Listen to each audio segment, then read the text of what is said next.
Game Design Chapter 2, Interface. One of the most important elements is the point of contact between the player and the game. Interfaces reveal the type of game being played, in which it also gives players pivotal information. Interfaces extend beyond the screen, beyond visuals, to being tied to hardware. And the different game interface categories, we are going to start off with the hardware, or the physical aspect. Early hardware was just joysticks, trackball. If you think arcades, that was kind of the early physical interface. As consoles were released, we now had the controller, and then from consoles recently are these mobile games, which first the touchscreen was the physical interface. There was that virtual controller on your smartphone. You can see on the bottom right hand corner of an example. Wasn't the best suited for mobile games, but then later on we have these touch fused control systems that you can screen tap, you can swipe. If you think Fruit Ninja uses the swipe, that touch focus control system that works for that game a lot better than the virtual controllers. Another game interface category, as mentioned before, the software or the visual. Early on, just displayed basic components. If you look at your right hand corner of an early example, they would just show the score, the time, life left, the leaderboard. But as time went on, the amount of information given to the player grew, where now we have some visual interfaces being game-specific design. So an example of that is multiple screens accessed from the main screen. These are for games that require more player management, if you think of RPGs. And we also have system-specific design visual interfaces. Early on, with consoles faced the trouble of poor screen resolution of TV screens and available memory. For the early on consoles, the games with just simpler interfaces were a better fit. But now, when we had in around 2006, around that time when we had the Xbox 360, consoles were released with greater specifications, and they were designed to run larger and complex games, where early on it was best for just simpler interfaces, where PCs had much more greater specifications. But now with the newer consoles, and you can go into the next gen consoles that were released, they have greater specs and can now play these large and complex games and interfaces. So in the past it was PCs over consoles in terms of interfaces, but now it's kind of reversed a bit, and consoles are now ahead. User interface, or what's also known as the UI. This is the entire interface from the point at which a player comes into physical contact with the game. Every button, every component the player uses until the final credits screen. So at any point of contact that the player comes into, that is the user interface. User interface is not just information that is displayed on screen during gameplay. You don't want to get that confused. User interface is usually via a physical controller of some kind, but it can also be through audio and visual cues, audio feedback, and we will get into that. But any component that the player can manipulate is part of the user interface. What goes into the design of the user interface? Well, when making decisions, they need to be made early on in the design process. As developers, they want to consider the elements that players will need to first complete the game. What do they need for them to succeed? And the amount and time, really the amount of information needed to convey to players that may affect gameplay. What information do they need to have that may affect the gameplay?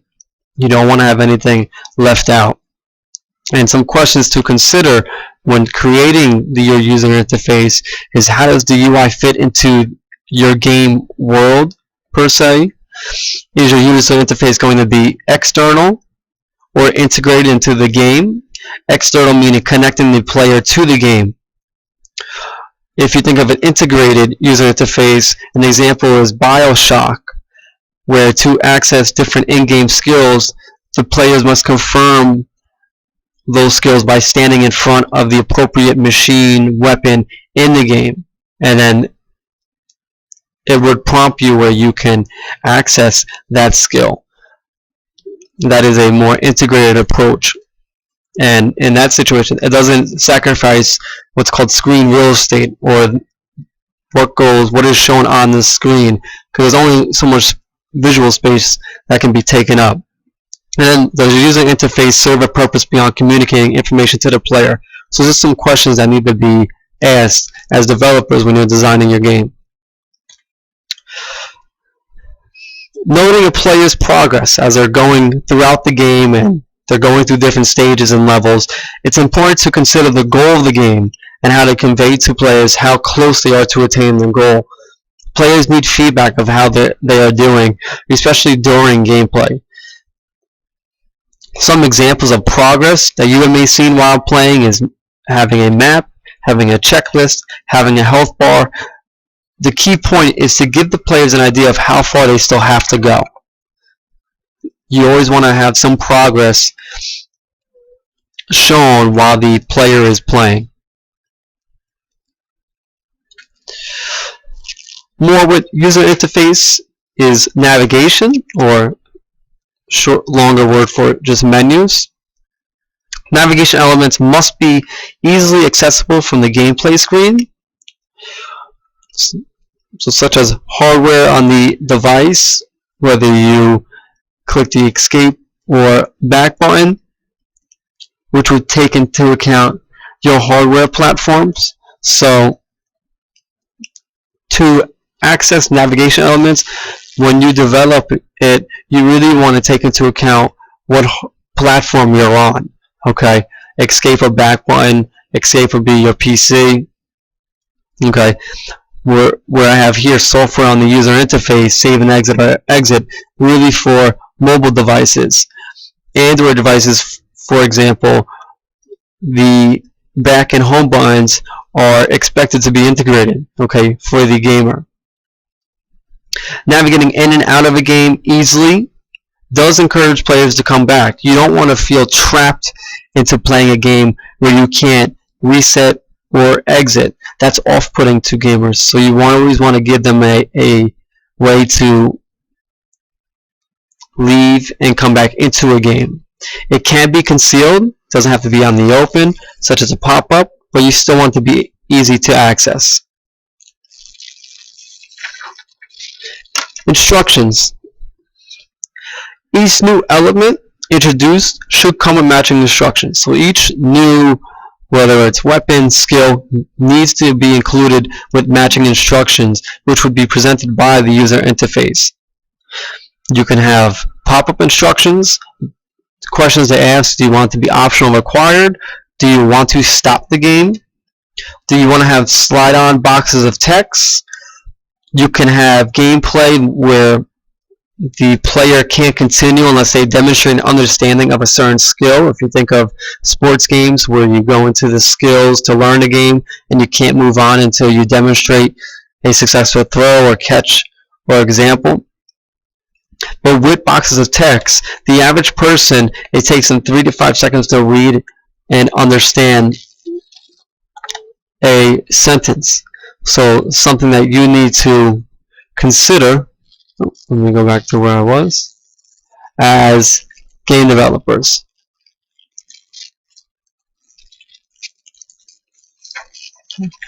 Layers of context, which we will talk about in class. That goes specifically with GameSalad. And with user interface, control schemes. These are the hardware elements of user interface. Hardware is the player's first point of contact, so very important. Keyboard, okay. Keyboard, there are keyboard-only controls that many PC games obviously use, such as with action-adventure games or shooters. There's also mouse, which involves point and click movement, in which the character in the game moves to the point on the ground that the player has clicked on. Okay, a lot of mouse-only controls are usually social games. Then obviously the controller, most often used with consoles and handhelds. Think of the Nintendo DS. Most possess movement control and 4 command buttons, just a longer version of saying the D-pad and 4 buttons. Okay, D-pad being a directional pad, which you can go up, down, left, and right. Also with control schemes, we have our touchscreen. This is a nice and easy conversion from just having a mouse-only game to then becoming a touchscreen. Newer games, especially those mobile games, I gave the example of Fruit Ninja, embrace the tapping and swiping actions, and they use what's called accelerometer controls, which is the use of the physical elements such as tilting, moving, shaking to help control the game. Right? Once again, very noticeable on mobile games. And also, audio feedback, which gives players a way to know when a button has been pressed or when the game is waiting for a process to finish running. You want to use a similar set of sounds. So for in-game sounds, you want them to be a similar set. For menu sounds, you want those to be a similar set. Okay. And then lastly, a good idea when designing your interface is to create a menu tree, which you map out your entire main menu. And this here I give an example. The bare minimums, you want a title screen, credits, and any connections to social media, sharing, etc. We will be creating menu trees in class, but one to give you an example on. And then here's the tutorial we'll do in class. So it's chapter 2, dealing with interfaces. See you all in class.